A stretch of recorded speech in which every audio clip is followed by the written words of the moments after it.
Assalamualaikum warahmatullahi wabarakatuh. Perkenalkan, saya Kevin Christian Pradana dengan NIM 235177700 KT 10302 dari kelompok PKH B18. Halo, perkenalkan nama saya Indra Dewa Sejahtera dengan NIM 2352301 KT 10449. Saya dari kelompok PKH B18. Halo, saya Sarah Bitarian Jari Mulha dengan NIM 235155774 KT 10253 dari kelompok PKH B18. Halo, nama saya Eka Sulandari dengan NIM 23/51869/KT/10254 dari kelompok PKH B18. Halo, saya Felicia Zada dengan NIM 2352284 KT 10430 dari kelompok PKH B18.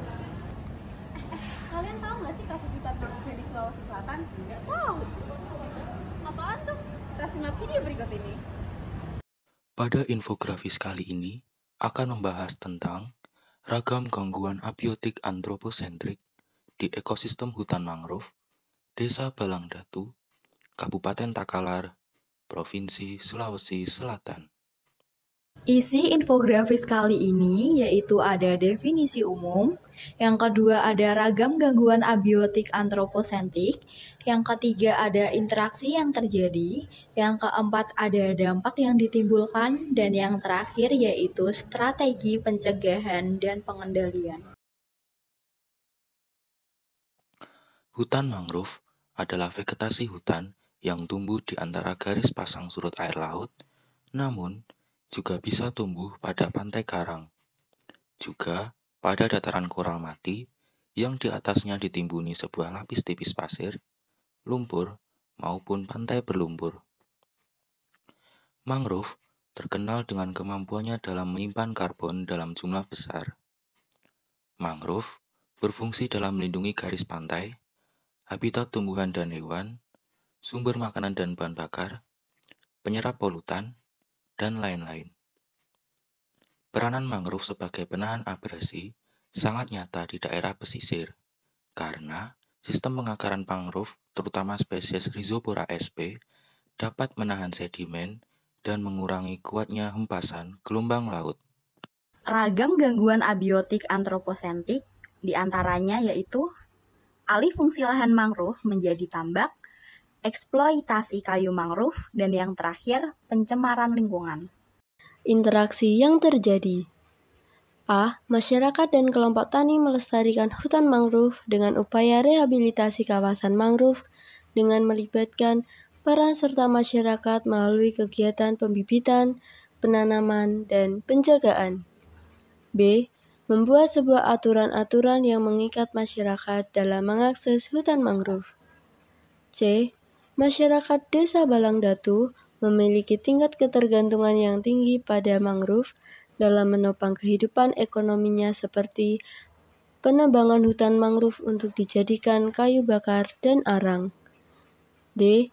Konservasi hutan mangrove menjadi lahan tambak karena usaha tambak lebih memberikan peluang pendapatan yang lebih baik. E. Mangrove jenis Rhizopora mucronat sp dapat dijadikan tanaman obat. F. Banyak masyarakat membuang sampah plastik dan limbah rumah tangga di sekitar hutan mangrove. Dampak yang ditimbulkan dari dampak negatif, kerusakan pada mangrove dapat memengaruhi kehidupan ekonomi masyarakat pesisir seperti penurunan hasil tangkapan ikan dan berkurangnya pendapatan nelayan, merusak habitat spesies ikan dan biota laut di dalamnya. Rusaknya ekosistem mangrove menyebabkan abrasi pada pematang tambak dan pemukiman penduduk, terjadi nutrisi laut, mengurangi kemampuan pertumbuhan akar mangrove hingga mati karena limbah plastik. Untuk dampak positif, dalam aspek ekologi, hutan mangrove dijadikan perlindungan pemukiman masyarakat dari hempasan gelombang air laut dan angin kencang karena tekanan mangrove yang rapat dan sistem perakaran yang kuat. Dalam aspek ekonomi, kayu mangrove memiliki nilai ekonomi tinggi sehingga dimanfaatkan masyarakat untuk kayu bakar, produksi arang, dan obat-obatan. Untuk aspek biologi, hutan mangrove dijadikan sebagai habitat ikan, udang, dan kepiting. Strategi pencegahan pengendalian yang dapat diusulkan. pencegahan. Yang pertama, penanaman bibit mangrove secara merata pada setiap daerah yang terdapat kemungkinan untuk terjadi abrasi. Yang kedua, membatasi pemukiman dan aktivitas manusia di dekat bibir pantai yang berpotensi terjadi abrasi. Yang ketiga, pembuatan bangunan pelindung pantai untuk mencegah abrasi pantai. Dan yang keempat, memperbaiki daerah aliran sungai dan kondisi tanah agar tidak mudah tersedimentasi. Selanjutnya terdapat pula pengendalian. Yang pertama, membuat organisasi untuk melakukan pengawasan di daerah yang terdampak tersebut. Yang kedua, melakukan monitoring atau patroli keamanan setiap minggu pada setiap daerah yang terdapat kemungkinan untuk terjadi abrasi. Dan yang terakhir, melakukan sosialisasi pada masyarakat sekitar hutan mangrove tentang pentingnya menjaga sampai pemeliharaan mangrove. Berikut adalah hasil infografis dari kelompok kami yang memuat tentang definisi hutan mangrove, ragam gangguan abiotik antroposentrik, interaksi yang terjadi, dampak positif dan dampak negatif yang ditimbulkan, serta strategi yang dapat diusulkan berupa pencegahan dan pengendalian.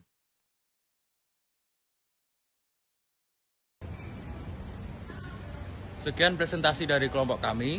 Mohon maaf bila ada salah kata. Kami dari kelompok PKHB 18 Pamit undur diri. sekian, terima kasih. Wassalamualaikum warahmatullahi wabarakatuh.